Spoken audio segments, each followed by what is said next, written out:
就南京高校之间流行这样一句顺口溜：南大的才子，东南的汉；南师大的妹子，南航的饭。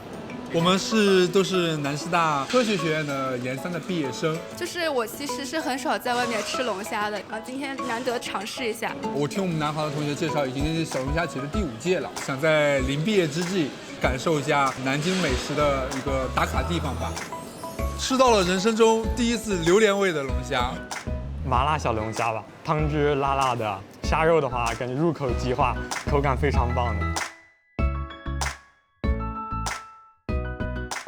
南航毕业前期每年都会举办飞天小龙虾节，今年我们是4个食堂供应，每天4点钟开始，一直供应到晚上10点。当时考虑到我们南京这个地方夜餐时间段，街头巷尾小龙虾很火爆。学校名称航空航天，这个小龙虾样子也像是飞机形状的，飞起来的，叫飞天小龙虾。经典口味蒜蓉、13香、香辣、椒盐、孜然。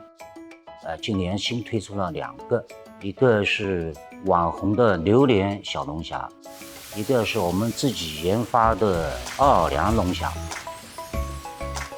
我们清洗要是经过多层的筛选清洗，一到2个以后要再下池子浸泡40分钟到1个小时左右，搞干净以后上机。洗菜机呢，它里面有臭氧，这个龙虾呢，这里放滚的杂物全部都能倒出来。回来以后再另外下池子，放白醋、食盐浸泡，至1个半小时至2个小时。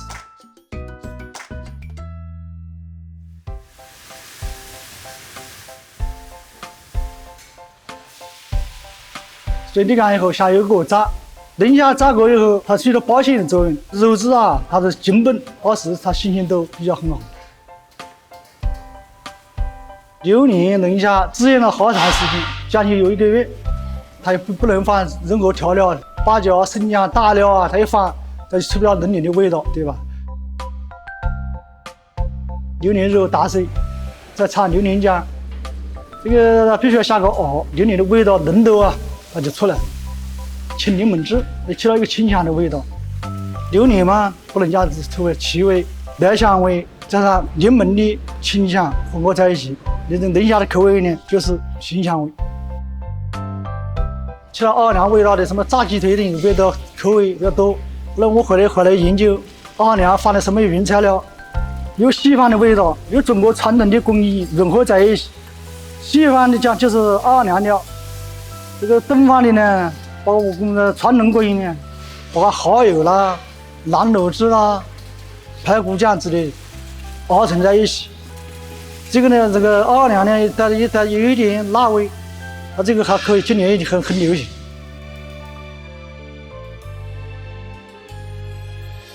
对，面点有龙虾包、龙虾饺、龙虾披萨，都创新的菜对吧？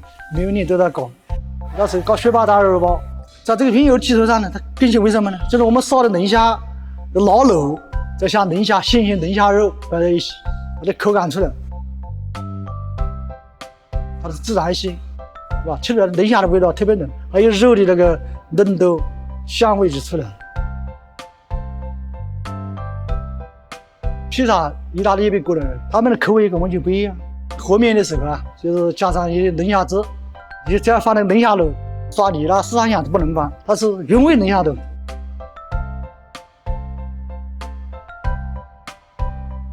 龙虾面我们去年开始搞了，今年呢又加了个龙虾饭配的素菜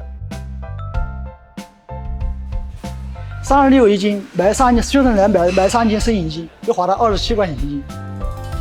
就是我们南航有个口号嘛，没有这飞天小龙虾，就没有完美的糕杯嘛，对吧？学生毕业季吃了飞天小龙虾嘛，出去大鹏展翅，飞得越高。大1、大2的时候，我们看到毕业生过龙虾节，觉得是一件很令人羡慕的一件事情。然后等我们真正到了大4，真正体会到的是一种对分离的一种淡淡的感伤。想以后如果吃龙虾的时候，肯定会想起南航的。